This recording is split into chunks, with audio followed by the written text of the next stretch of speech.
Equilibrio Vital con Anand Mahapatra.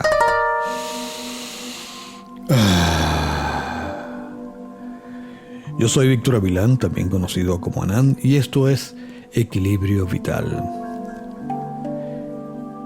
Equilibrio Vital es un espacio en el cual hablamos sobre los avances en tecnología de la salud. Y hoy vamos a hablar de la sociedad, nuestra sociedad, el individuo enfermo en base a la sociedad. Lo que pasa en el mundo. ¿Qué ha pasado en el mundo? Nuestra sociedad enferma dejó de ser clan para convertirse en un caos destructivo de valores, éticas y compasión. Este no es un programa político, es un programa sobre la salud del individuo, de la sociedad, del mundo. Hay que dejar claro que el pasado no ha sido lo mejor, pero nuestro presente de cara al futuro tampoco. La ciencia y la tecnología en sus investigaciones y avances nos ha conducido hacia una sociedad que creemos es más cómoda y saludable. Pero esto ha tenido un alto precio que ha desviado los fondos de la ética y principios a rincones donde no estorbe. El liderazgo de clanes y manadas necesarios para conducir por el mejor camino y proteger al clan se ha convertido en una cruel herramienta de poder para someter y esclavizar con múltiples herramientas, muchas de las cuales se han perfeccionado en el mundo de la manipulación psicológica para engañar y destruir. Pero comencemos por el principio. El liderazgo necesario en un grupo al comienzo de los tiempos de la humanidad se ha distorsionado al punto que el poder necesario para tomar decisiones y definición se convirtió en el valor más preciado, perdiendo en el camino sus bases principales de transparencia, honestidad, bien común, valores, ética, principios, etc. Desglosemos algunos ejemplos para poder comprender cómo llegamos hasta aquí sin darnos cuenta de nuestra contribución al ceder nuestra naturaleza. El desconocimiento, la ignorancia, la inseguridad, vulnerabilidad han sido los creadores de religiones y sectas a tratar de comprender el mundo. Nos vieron como niños en el que el asombro y el temor fue utilizado por algunos que descubrieron la poderosa herramienta de la fe sustentada en el miedo y la fe. Son muchas las religiones y sectas en el mundo, y entre las más poderosas está la cristiana, que ha cobrado millones de vidas entre creyentes, perseguidos y perseguidores para validar o no esa corriente filosófica como religión, con la composición de cualquier gabinete dedicado cada uno a áreas diferentes dentro del mismo concepto para distribuir efectivamente la destrucción de amplitud mental. Hay una matriz moral en cada acción y hecho que genera consecuencias básicas para el bien común, y bajo esta premisa, el fin se ampara en la justificación del medio. Bajo el prisma moral del consecuencialismo, también conocido como ética teleológica, que sostiene que la corrección e incorrección de las acciones está determinada por el valor o ausencia de este que se genera, se basa en el juicio de los actos en sus consecuencias, sosteniendo que la moralidad de una acción es independiente del mal o bien que se desprende a partir de esto. Sumado a esto, una de las principales teorías es el consecuencialismo, creado por Jeremy Bentham.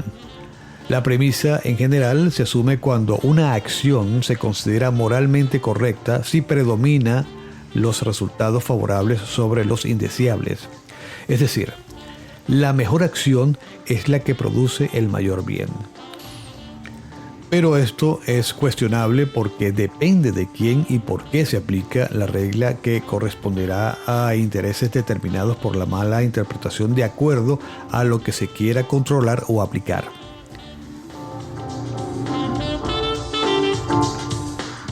Quiero dejar claro algo. Este programa no quiere presumir de conocimiento y verdad absoluta. A decir verdad, es un sencillo planteamiento reflexivo que ni siquiera se acerca para mostrar la punta del iceberg de todo lo que se mueve en las sombras ajeno a la mayoría de la sociedad. los grandes secretos, poderes, motivaciones, sociedades, planes y reconducción e reinterpretación de la historia. Los diferentes niveles del teatro con títeres y titiriteros que se mueven y son movidos por unos pocos maestros que generan los guiones de la sociedad. Estas son las bases de la programación.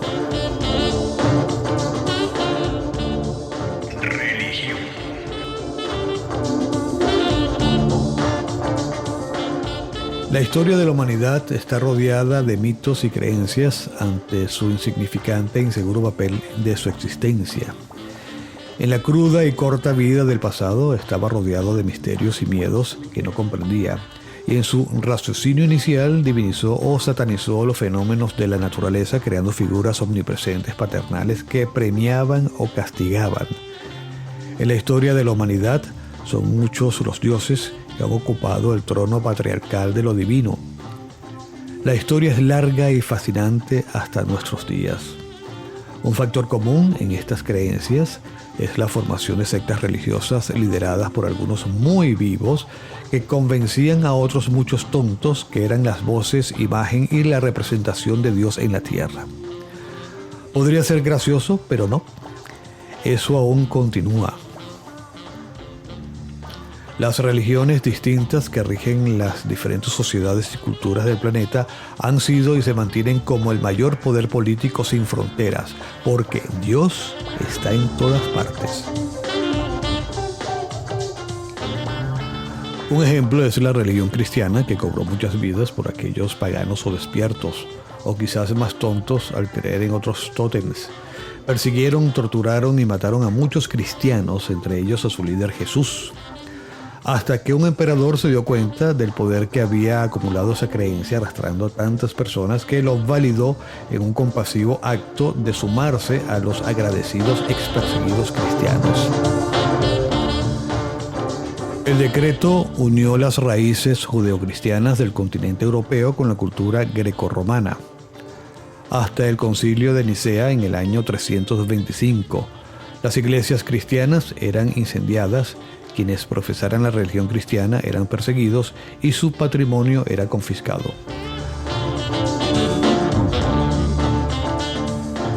Particularmente bajo el emperador Diocleciano, entre el 245 y 316, se intensificó la persecución cristiana.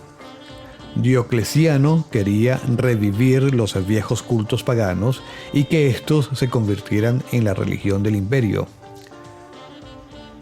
Pero su política anticristiana fracasó y fue eliminada por su sucesor, el emperador Constantino, quien estuvo entre el 285 y el 337. El aparato militar y el administrativo funcionaban bien en el Imperio Romano. Una zona de libre comercio había impulsado el bienestar económico.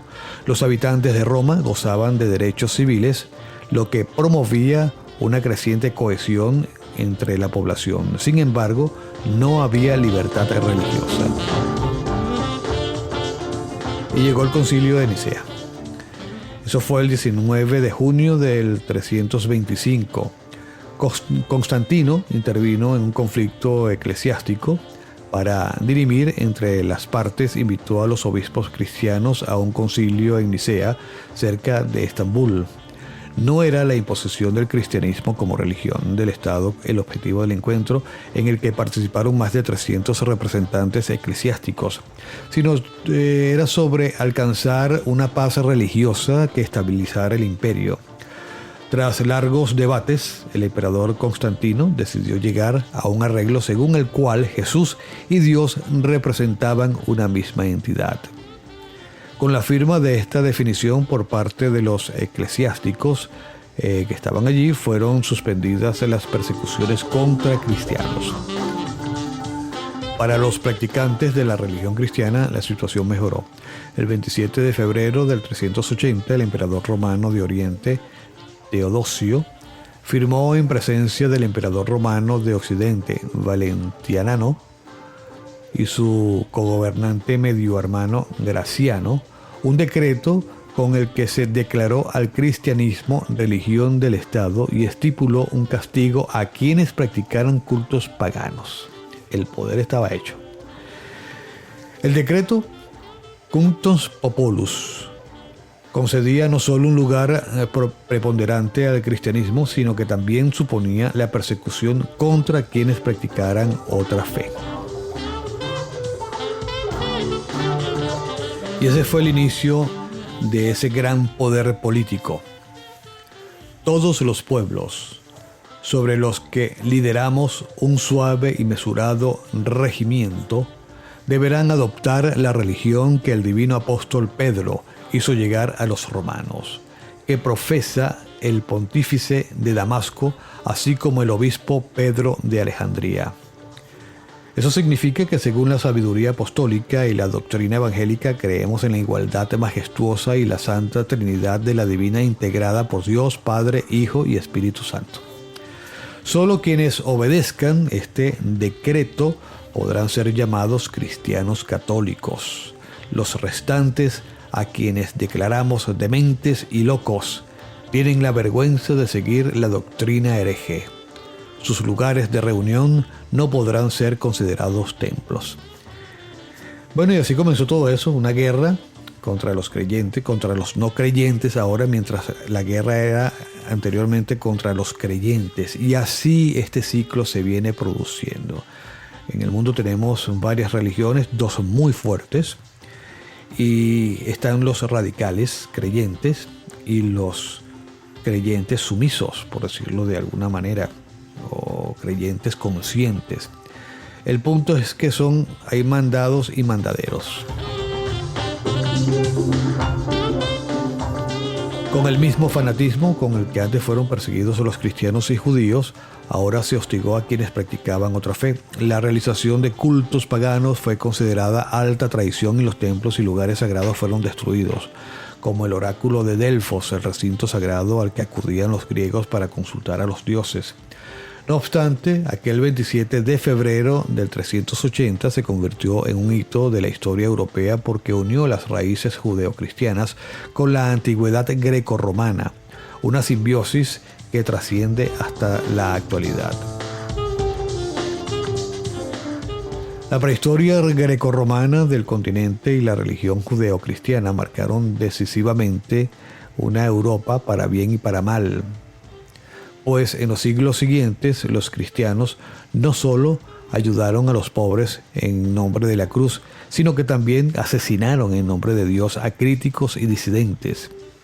Y así, a través del terror y falsos premios, cielo e infierno, la humanidad comenzó en esta forma de ser moldeada bajo el temor y la seguridad de su papel en el mundo, lo cual ha sido distorsionado en su naturaleza, enfermando a la sociedad. La otra religión, la musulmana, ha seguido el mismo camino de premio, castigo y miedo con amor. La historia de Mahoma, el profeta, es análoga a la de Jesús en el cristianismo. Mahoma nació en la Meca aproximadamente en el 570. Aquí en el 610, Mahoma recibió su primera revelación de Alá en la lengua árabe.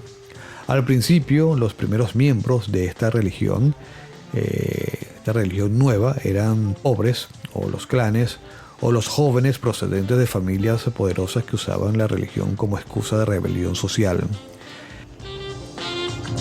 Mahoma recibiría más revelaciones durante los próximos 22 años.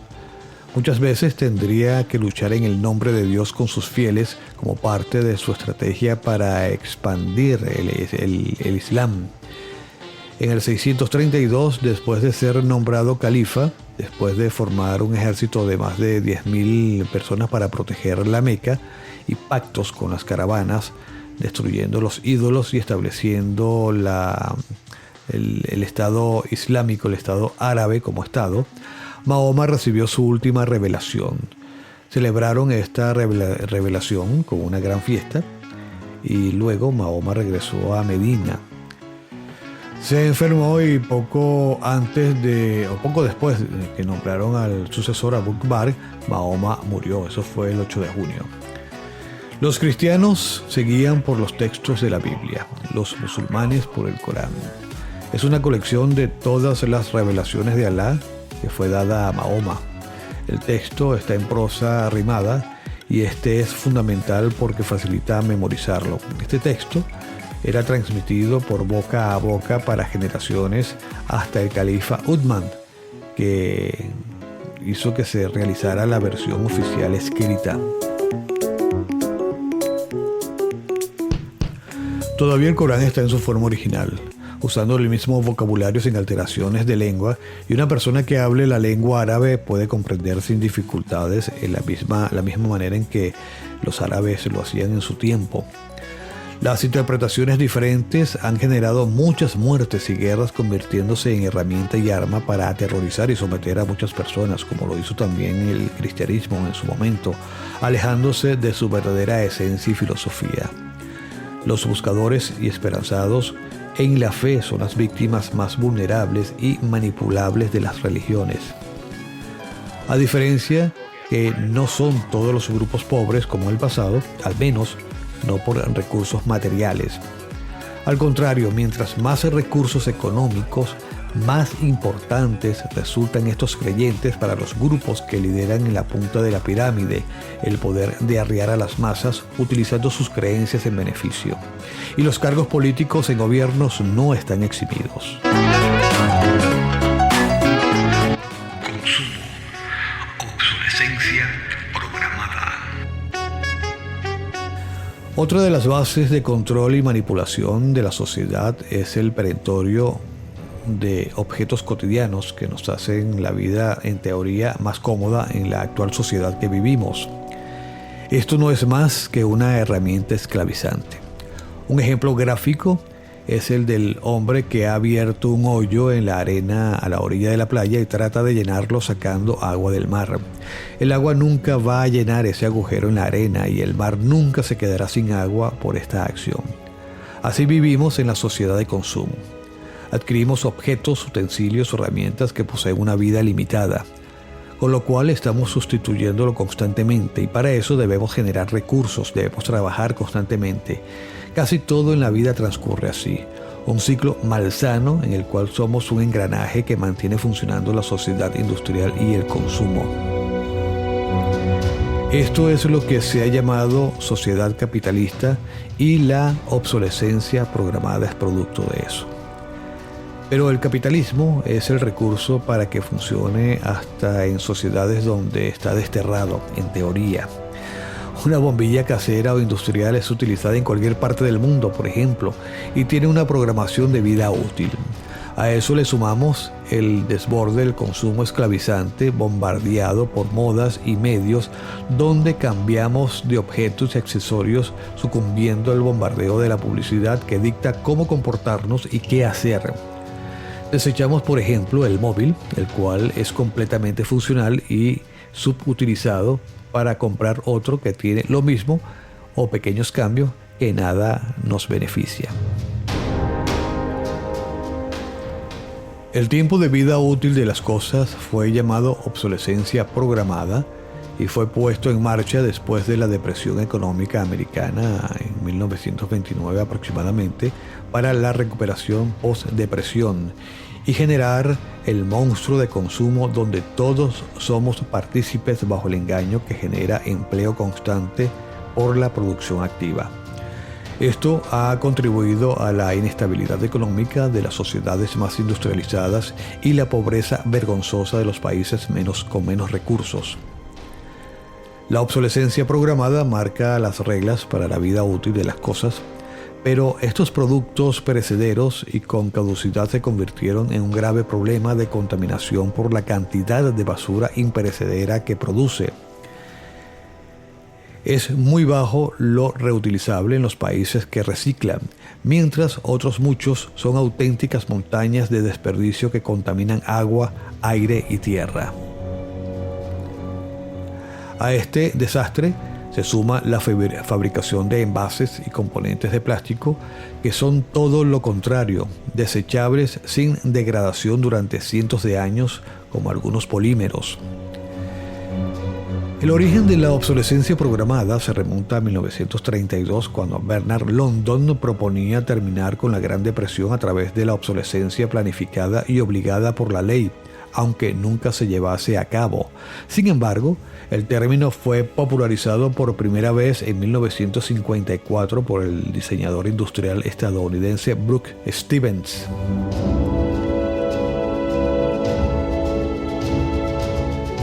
Pero todo inicia con la producción en serie unos años antes.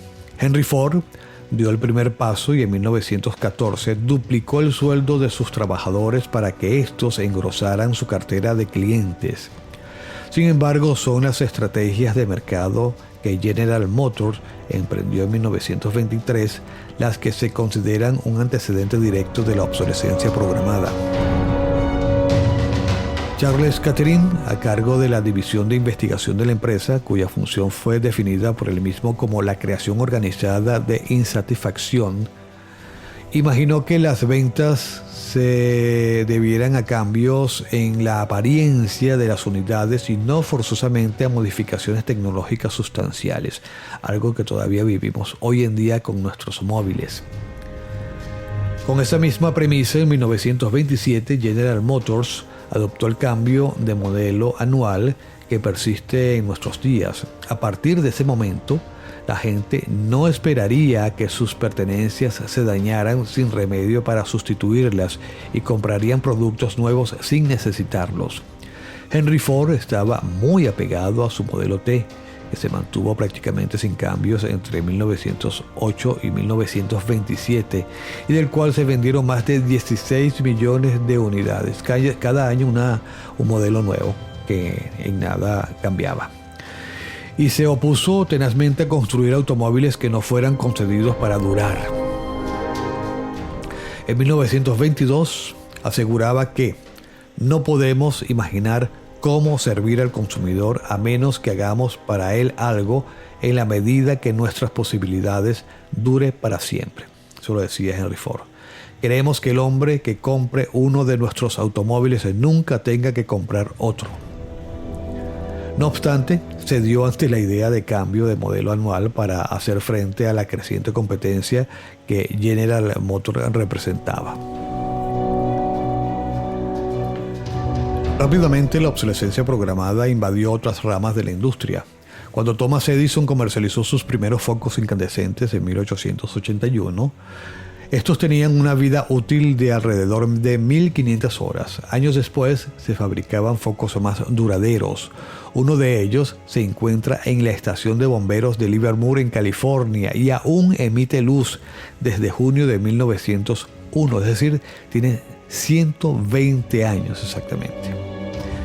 Este foco ya es una leyenda. En junio del 2015, los orgullosos bomberos de la estación festejaron su primer 1.000.000 de horas de funcionamiento con una gran fiesta. Contra el buen desempeño de este tipo de focos arremetió el cartel de Phoebus, nombre con el que se conoce la asociación que secretamente formaron General Electric, Osram y Philips en 1924 para controlar y aumentar la producción mundial de focos eléctricos. Fue una especie de sociedad mafiosa. Estas compañías pretendían que la gente los renovara con frecuencia, lo cual no ocurriría si los focos fabricados fueran eficientes.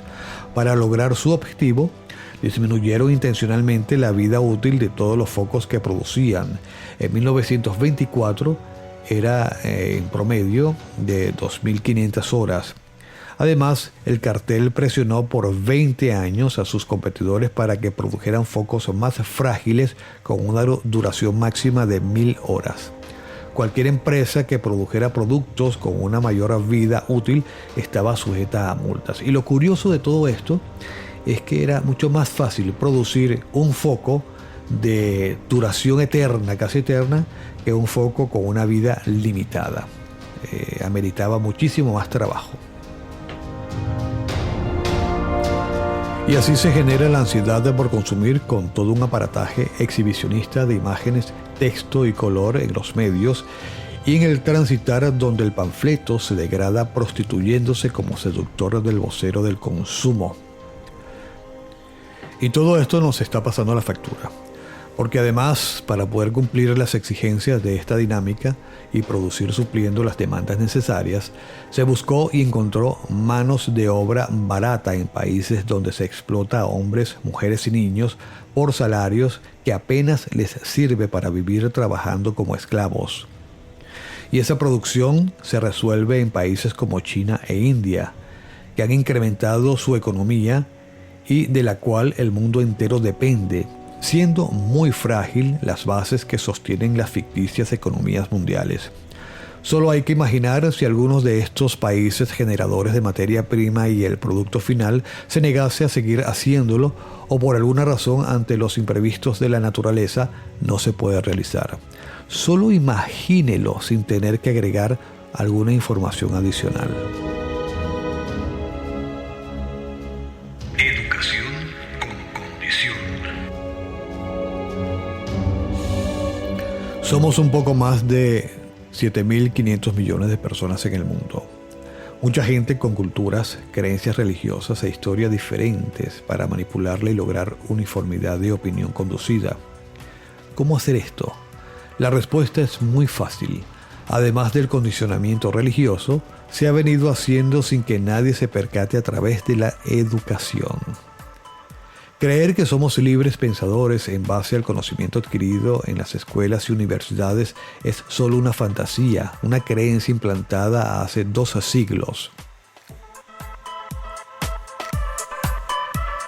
En 1806, las tropas napoleónicas humillaron al ejército prusiano en la batalla de Jena. Fue el comienzo de la educación pública. El filósofo prusiano Johann Fichte, en su famoso discurso a la nación alemana, aseguró que la catástrofe era completa responsabilidad de la independencia de los alemanes. Era necesario un pueblo sumiso y dominado por las consignas gubernamentales.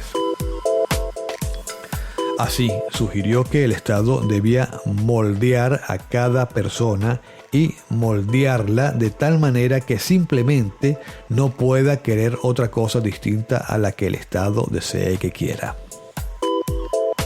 O, por aludir a otro filósofo defensor de la educación pública, Franz de Obre, esta debía ser educación del Estado, educación por el Estado y educación para el Estado. Frase que demuestra la raíz fascista del modelo de educación pública, pues resulta casi idéntica a la que poco después pronunciaría Benito Mussolini. Todo por el Estado, nada fuera del Estado, nada contra el Estado.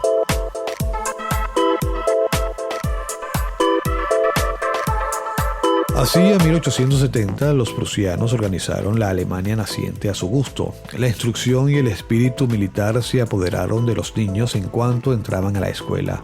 Un manual de educación primaria les decía a los maestros cómo debían actuar. Siéntese derecho, silencio, cállese la boca, manos arriba, las plumas bien rectas, enséñeme el cuaderno. El maestro ordenaba y el alumno debía obedecer las órdenes de inmediato.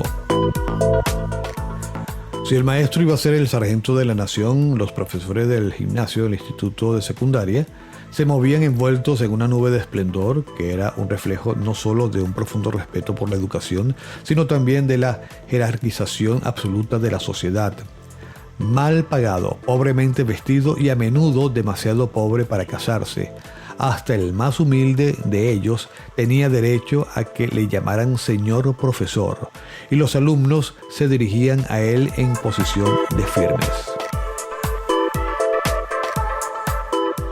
Thomas Mann escribió: de niño me gustaba personificar al Estado en mi imaginación como si fuese un severo personaje de madera, con frac, barba negra y una estrella en el pecho, y con una mezcla de títulos militares y académicos que expresaban perfectamente su poder y su severidad. Era el doctor Van Stackel. Sin embargo, un colegial de la época, Hans Kohn, recordaría: la política, la austríaca, la europea, la turca o la asiática, nos interesaba muy poco y no sabíamos nada de ella. La gente no viajaba como hoy, y en gran parte nuestro horizonte estaba definido por una educación clásica y una lengua alemana. El mundo vecino, el de los esclavos, nos era desconocido, aunque devorábamos las novelas de moda de Dostoyevsky y otros rusos. Durante el Imperio Alemán, el sistema escolar se centralizó para poder establecer estándares en el sistema educativo. Con el fin se crearon 4 clases de escuelas. Gymnasium, clásico de 9 años, latino, griego y una lengua moderna. Realgymnasium, de 9 años, matemáticas, ciencias naturales, latín y lenguas modernas. Oberrealschule, de 9 años, ciencias, matemáticas y lenguas modernas. Realschule, de 6 años, que no permitía la entrada a la universidad y más bien preparaba a los alumnos para una formación profesional técnica. A comienzos del siglo XX, estos 4 tipos de escuelas alcanzaron el mismo rango y privilegio, aunque no el mismo prestigio. En 1872, el Estado prusiano fundó las primeras escuelas secundarias para mujeres, permitiéndoles así el acceso a la educación superior. El Estado debía adoctrinar al pueblo llano para disciplinarlo y convertirlo en un instrumento al servicio de las aspiraciones de los políticos. De esta manera, 3 años después de la batalla de Jena, se instauró el sistema educativo alemán, cuyo objetivo declarado era la creación de 5 grupos sociales: soldados obedientes para el ejército, trabajadores obedientes para las minas, buenos súbditos para el gobierno, empleados serviles para la industria y ciudadanos que pensaran de la misma manera en la mayoría de las materias. Años más tarde, John Dewey, uno de los principales impulsores de la educación pública estadounidense, sentenciaría que la gente independiente y autónoma es un anacronismo contraproductivo de la sociedad colectiva del futuro. Bueno, y este señor era un personaje. John Dewey, medio siglo después y en Estados Unidos, criticó la lectura por producir pensadores. Últimamente se ha escuchado mucho ese discurso de parte de algunos políticos del tercer mundo. Producía pensadores que no podían socializarse fácilmente. En este sentido, el propio Dewey recogía las ideas de uno de sus profesores, Stanley Hall, quien sostenía la siguiente opinión: hay que dejar de considerar la lectura un fetiche, hay que dedicarle mucha menos atención. Frente a esta escuela del pueblo, el sistema prusiano creó otro tipo de centros donde se ofrecía una educación tradicional de mayor calidad y los llamó con una sinceridad pasmosa Realschule, es decir, la escuela auténtica. A estos colegios acudía un poco más del 5% del alumnado y su cometido era educar a los líderes del futuro. La escuela del pueblo creaba las masas colectivistas y la escuela auténtica los generales que las comandarían. De hecho, la mentalidad constructivista del sistema educativo prusiano podía observarse desde la misma infancia. Las guarderías recibieron el nombre de Kindergarten. Estos se definía como jardín de niños. Su impulsor, el alemán Friedrich Froebelt, dejó claro que no se trataba de que los niños jugaran en un jardín, sino de que los profesores fueran los jardineros de niños convertidos en vegetales. No es casual que todo este entramado intervencionista y estatalista fuera fruto de una guerra. En realidad, el Estado no es más que una guerra continua contra la sociedad. Por desgracia, ese modelo de gobierno expansivo y educación adoctrinadora no quedó relegado a Alemania, sino que se extendió a Estados Unidos y el resto de Europa. No debemos caer en la retórica izquierdista y pensar que la educación pública se instituyó para proveer educación gratuita a los más necesitados. En el siglo XIX, tanto las parroquias católicas y protestantes como la caridad privada cubrían perfectamente las necesidades de quienes querían estudiar. Es más, si el objetivo del Estado hubiera sido ayudar a los padres más desfavorecidos consiguieran proveer una buena educación a sus hijos, no tendría por qué haber creado todo un entramado de escuelas públicas con programas reglados y asistencia universal obligatoria. La intención siempre fue y sigue siendo romper los lazos paternos filiales para sustituirlos por lazos políticos filiales a través de la inculcación de una ideología estatal.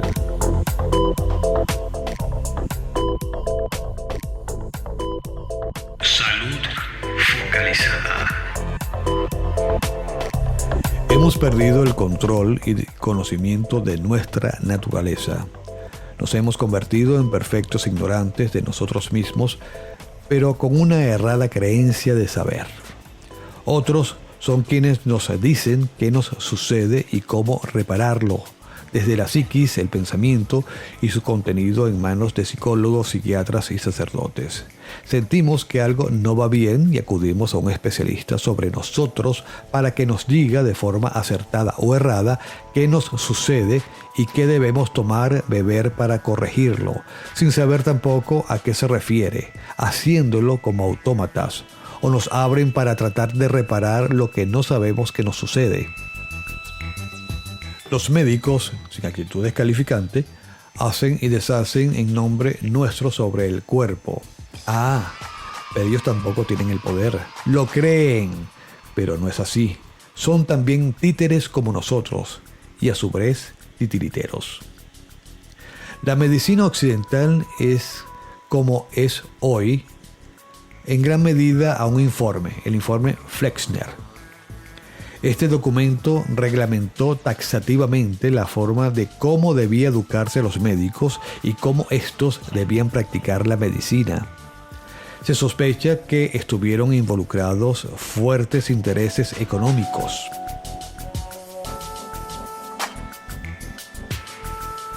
Documento escrito en 1910 por Abraham Flexner, supuso grandes cambios en la formación de los médicos y en la práctica de la medicina en Estados Unidos.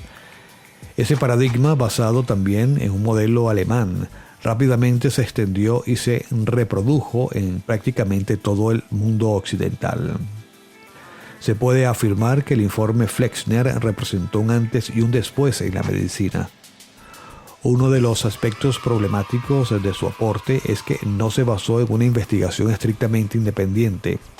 Flexner fue contratado por John Rockefeller para que evaluara cómo se enseñaba y se ejercía la medicina y luego formulara una línea a seguir.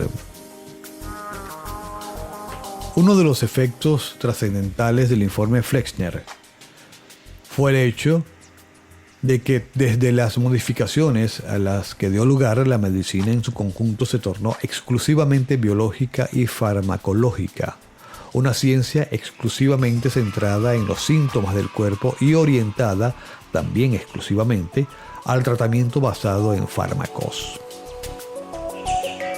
Hoy por hoy tenemos médicos libres, investigadores y pensadores enfrentados a los médicos metódicos, médicos del sistema.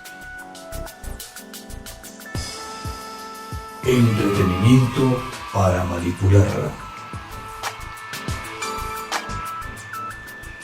Investigadores del Departamento de Bioingeniería de la Universidad de Stanford han conseguido una nueva proeza optogenética.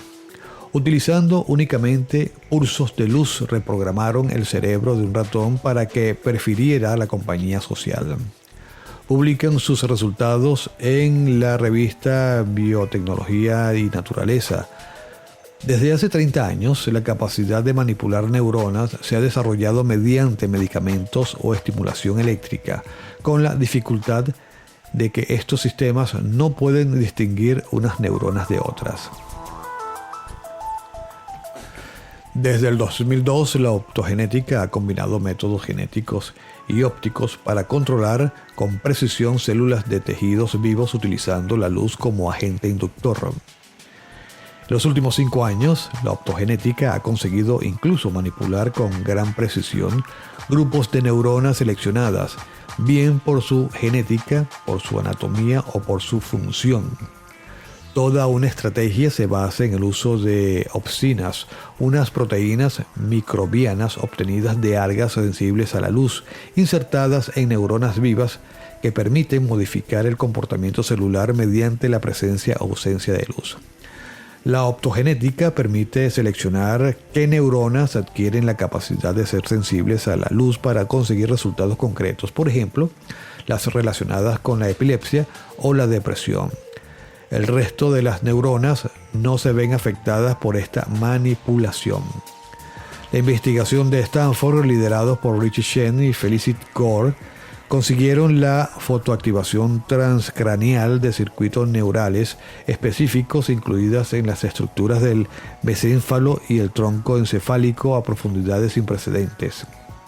Pues bien, dejando a un lado un poco toda la explicación científica, de momento se trata de una terapia inconcebible para los seres humanos, supuestamente porque implica manipular genéticamente a las neuronas para que sean sensibles a la luz. Sin esta manipulación no sería posible la aplicación clínica de la tecnología experimentada en ratones. Necesitaríamos fibra óptica dentro del cerebro. Ahora bien, no es desconocido que a través de los medios, sobre todo el visual, se manipula a las masas con temáticas que disfrazan el verdadero mensaje.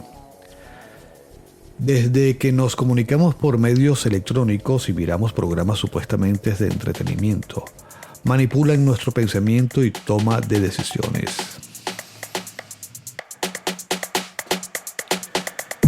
Miremos y analicemos varios programas en diferentes años y épocas específicas. Cuando el mundo estuvo amenazado por conflictos generados por políticos, en dichos programas de aventuras y entretenimiento los villanos encarnaron los personajes que generaron rechazo al identificarlos con sus malvados planes.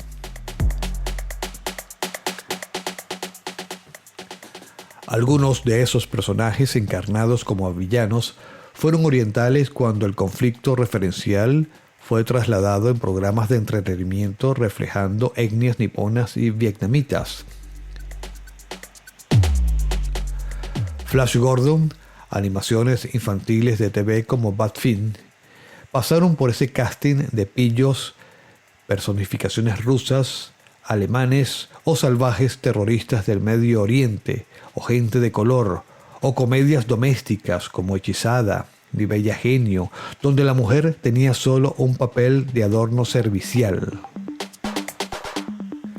Recomiendo ver el primer capítulo a modo referencial, el capítulo piloto de la serie original Viaje a las Estrellas, en el cual la mujer profesional es tratada con desprecio por el primer capitán de la Enterprise.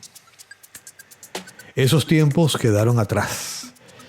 Y ahora es más elaborada la manipulación dentro de las reglas y gritos de los grupos minoritarios que claman por sus derechos, convencidos que están siendo escuchados, complacidos y manipulados.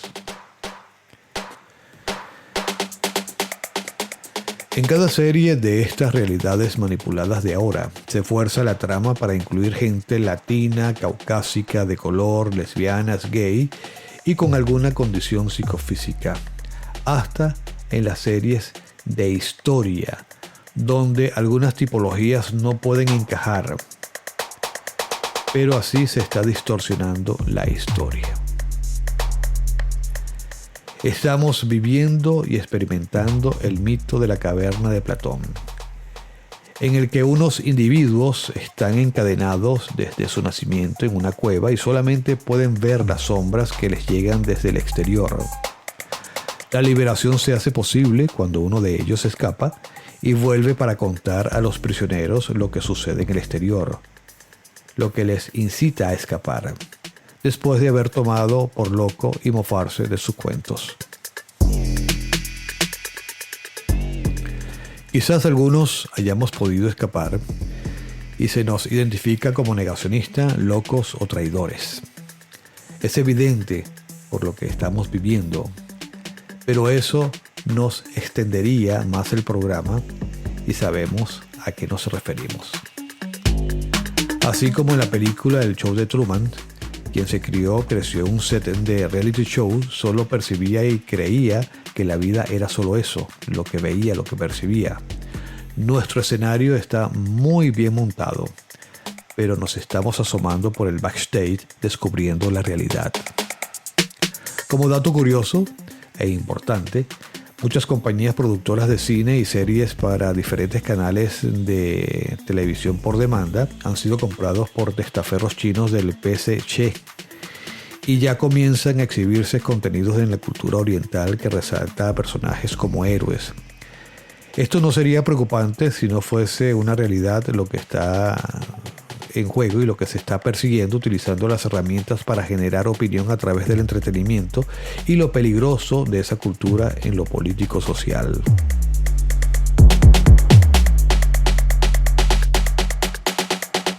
Banca de interés.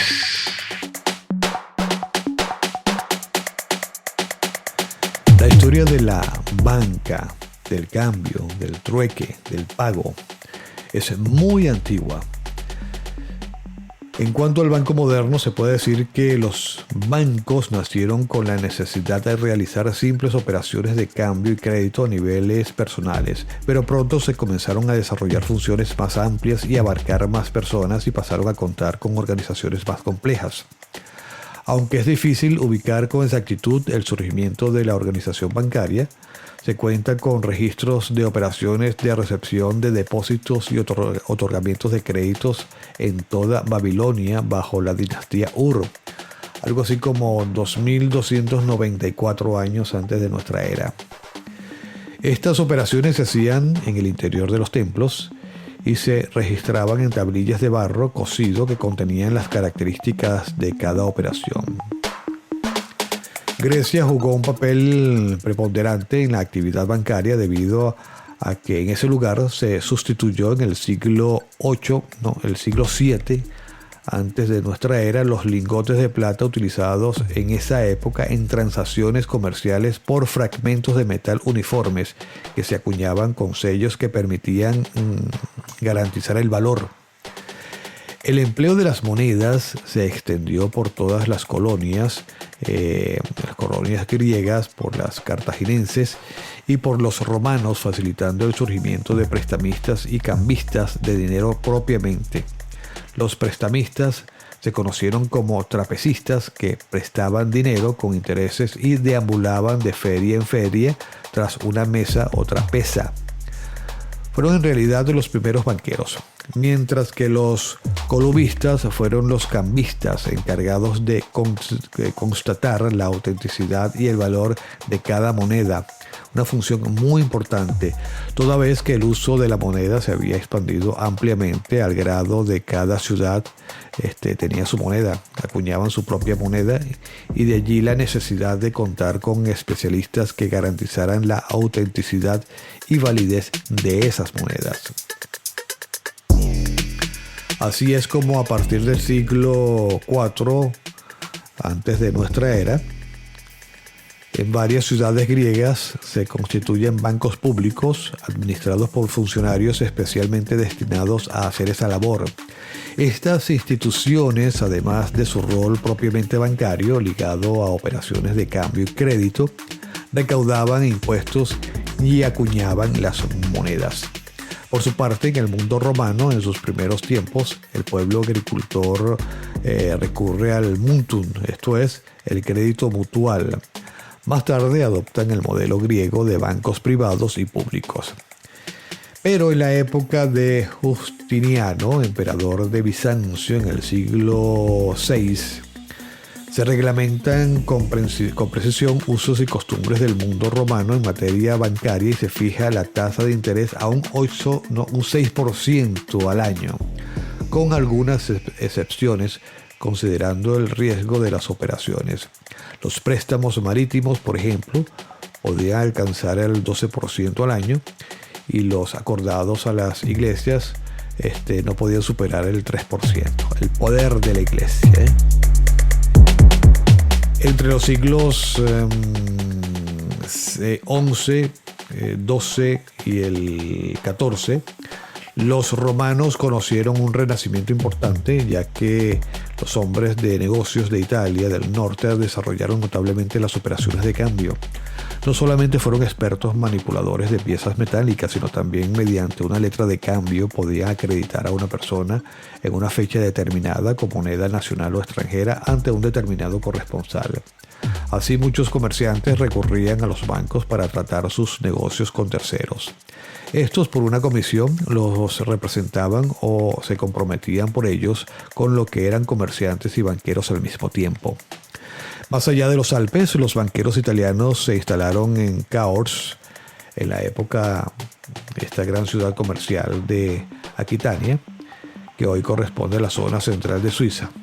A partir de allí se extendieron hacia todas las grandes ciudades de Europa Occidental, principalmente Londres, París, y con esta expansión, además del financiamiento de negocios, estos banqueros prestaban a los particulares, hacían préstamos con garantía prendaria y en ocasiones prestaban a los poderes públicos. Todo esto haciendo un recuento de cuál es el origen de la banca y en qué momento perdió el norte con los bancos que tenemos hoy. Cabe subrayar que siglos atrás los miembros de la religión cristiana no veían bien los préstamos con interés. Consideraban casi un pecado el de la usura. Paradójicamente, en la Nueva España, los grandes banqueros y prestamistas fueron los miembros de las compañías de Jesús, que llegó a tener por su labor bancaria y de crédito una fortuna inconmensurable. Fue tal que fue una de las causas de su expulsión de tierras americanas en el 1767, con el fin de reforzar el poderío del monarca español que, dados los negocios jesuitas, se veía mermado. En fin, el poder económico y la iglesia y el poder político siempre iban de la mano. Fue en Inglaterra, el país de mayor experiencia, adquirió fusiones bancarias gracias a la habilidad de la reina Isabel. Promovió la industria y el comercio bajo los consejos de Sir Thomas Gresham.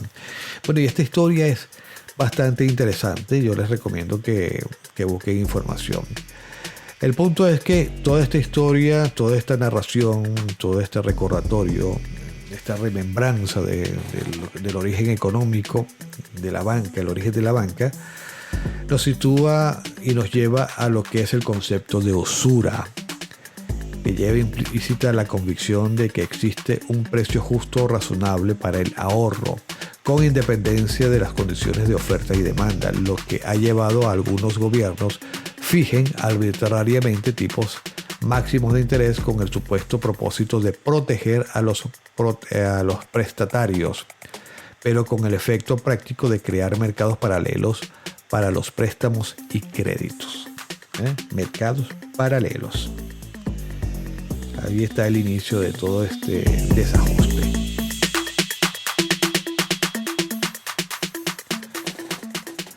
Dentro de toda esta historia, cabe recordar que en libre competencia y ante la necesidad bancaria de tener dinero líquido para reinvertir o lo que es lo mismo, trabajar o jugar con dinero, se utilizaron varias estrategias para atraer inversionistas. Gente que guardara su dinero en los bancos, para lo cual prometían intereses sobre el monto ahorrado anual, posibilidad de inversiones para incrementar el capital del ahorrista y al mismo tiempo crear un clima de confianza y solidez.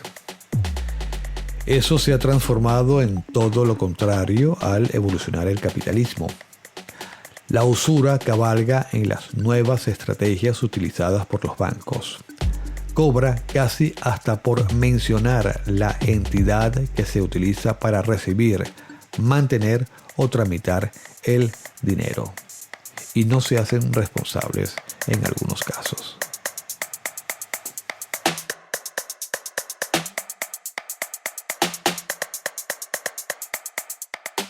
Reflexiones finales. ¿Y entonces qué hacemos?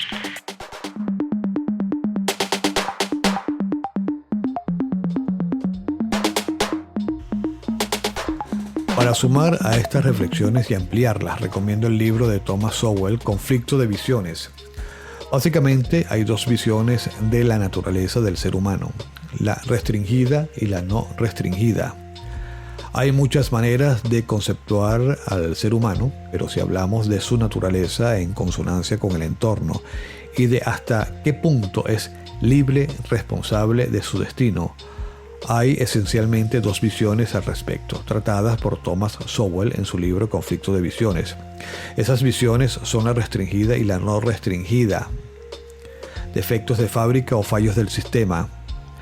En la visión restringida se propugna que los seres humanos tenemos defectos inmutables de serie, de fábrica, y que esos defectos abarcan el intelecto y el carácter moral. Aceptada esa premisa, debemos depositar nuestra confianza en sistemas probados y confiables, en la ciencia, el mercado, las instituciones, etc. Esta visión, con todas sus variantes, la sostienen pensadores como Hobbes, Schmidt, Burke, Matthews o Hamilton. En la visión no restringida se establece que los seres humanos nacen buenos por naturaleza y que los defectos que observamos son fruto de los fallos del sistema o de las instituciones sociales. Esta visión, con todas sus variantes, la sostienen pensadores como Voltaire, Rousseau, Paine o Bebel. Para profundizar en estas dos visiones, probablemente ninguna de las dos posturas es cierta, o no lo es en todos los momentos o circunstancias, sino que debemos bascular entre un extremo y otro. Recomiendo este libro de Sowell.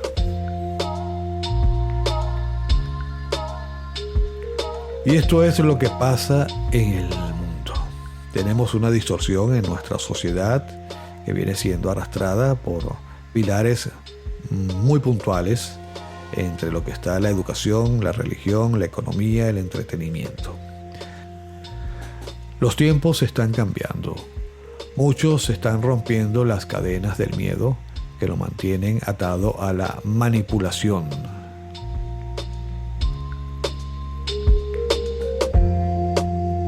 Yo soy Víctor Avilán, también conocido como Anand, y esto es Equilibrio Vital.